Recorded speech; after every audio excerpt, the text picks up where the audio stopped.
Nikon! I'm not going to say Dear Nikon because someone's already taken that. I'm going to call this one Hey Nikon. Happy birthday! Congratulations to you on the great tools you're going to roll out later this year.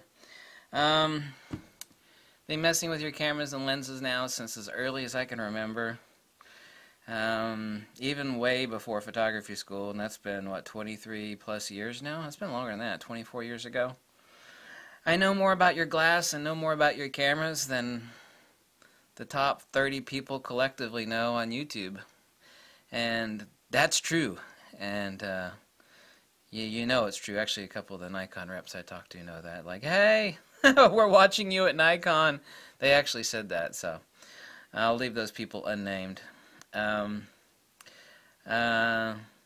Nikon is listening to the people that know what's going on, meaning they're not listening to the button sniffers and the armchair warriors giving Nikon advice. They're actually listening to the people out in the field and on the sidelines of sports action who are actually using the hardcore and make valid recommendations to Nikon.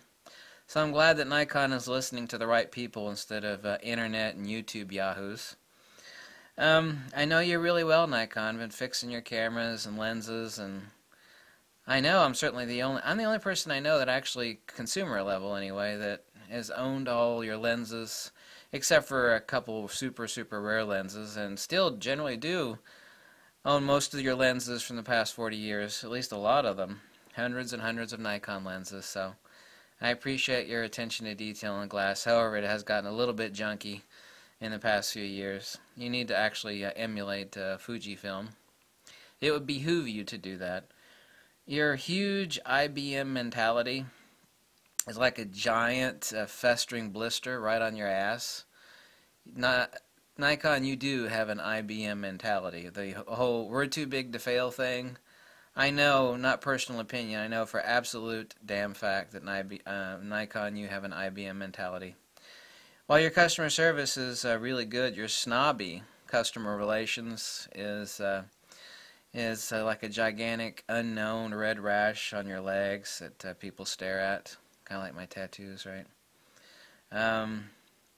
Fujifilm recently has been taking notes, obviously, from The Art of War by Sun Tzu and done a gigantic end run around your butt and rolled out medium format camera, thereby giving everybody, including yourself, the middle finger. You should have been ahead of Fujifilm on that. Obviously, I love you, Nikon, since I got your name tattooed right on my hand right there in a very predominant spot. I can love you and both criticize you at the same time, especially considering the experience I have with Nikon. I'm even-handed with Nikon. When Nikon does something good, I praise them. When they do something stupid, I don't. My one true love was a pair of Nikon F4Ss. Back in photography school, I loved those cameras. I cherish and will never forget those. I should have kept them, but you know why? I think they're not worth like $130 now, a good working Nikon F4S. Nikon, you're not too late to the party. You know that and I know that. The people like me with brains that know what the hell's going on know that you own the goddamn huge glass that real photographers, okay, not YouTube talking heads, are using every day. Sports action, wildlife.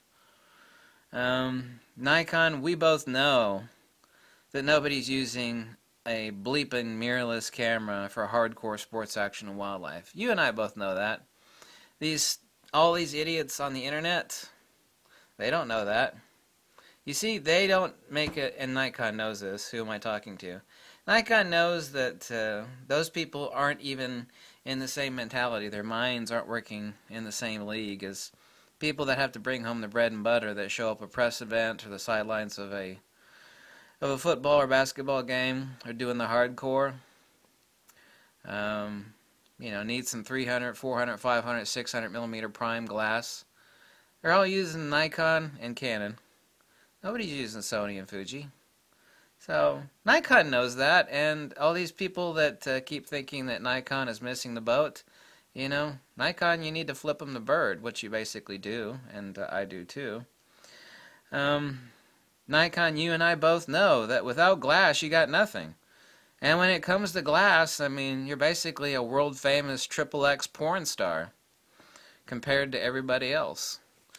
So, Nikon, the next time some mirrorless fanboy asshat talks about how important IBIS is, which nobody is using at a sporting event, nobody, or if someone's talking about WYSIWYG, or focus peaking, or mirrorless superiority, Nikon, that is when you whip out the 400mm 2.8 of yours, throw it on a Nikon D500 or D5, I don't care which, and rip off a bottomless, unending stream of pictures without letting off the shutter release until the goddamn card is full.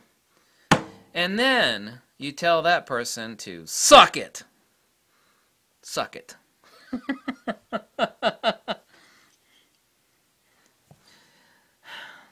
This is also the reason why Nikon is a little snobby. Because they have every right to be snobby. You know? Nikon been cranking out the big-ass glass. It's bigger than your leg.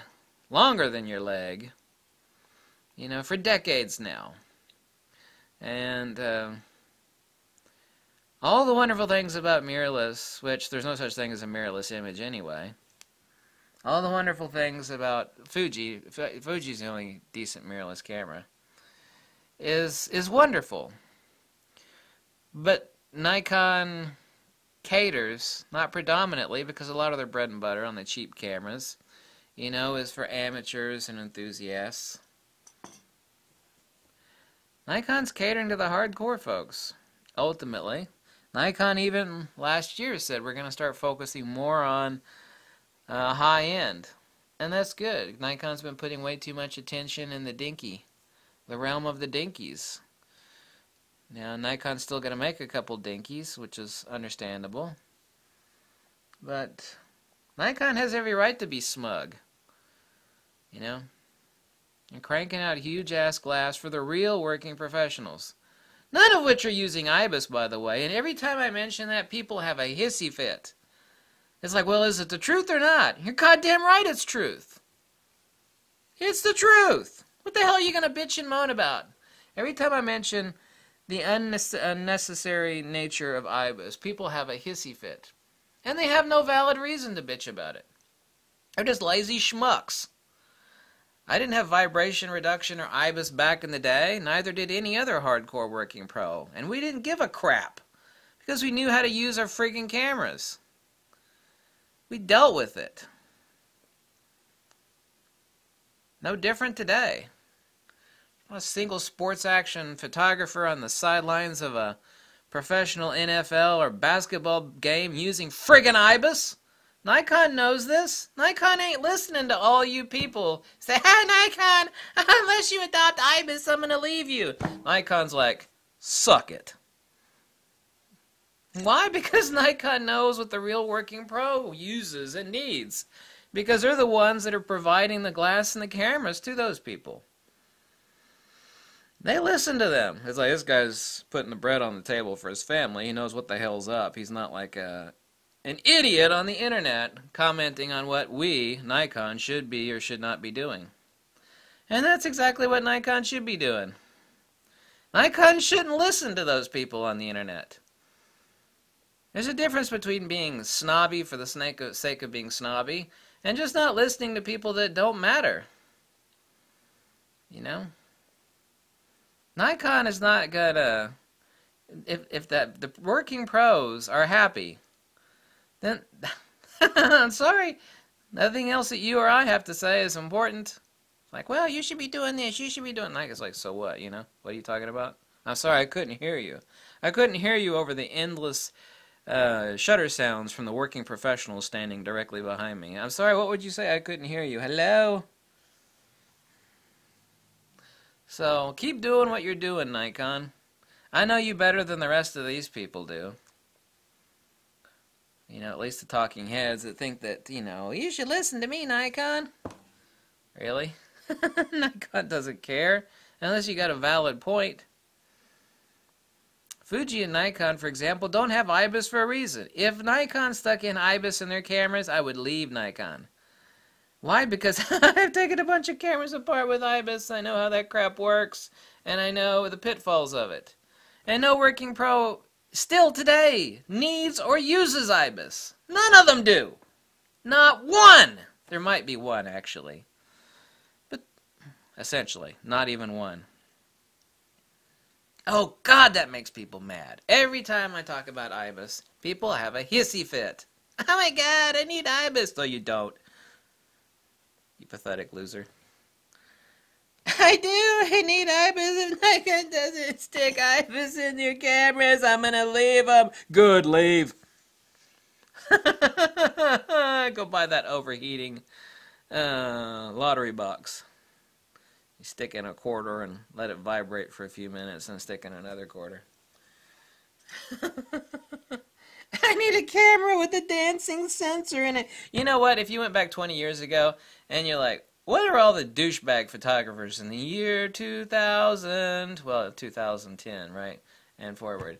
What are they all going to be talking about? Well, everybody's going to be complaining about needing dancing sensors inside. They're like, what? Why, do they not know how to take pictures anymore? Yeah, no, they don't. Everybody wants a dancing sensor in their camera. You know, IBIS. Really?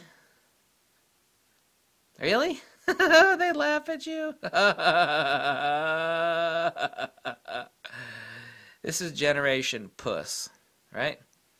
Let's just call it like it is. Generation Puss. That's exactly what it is.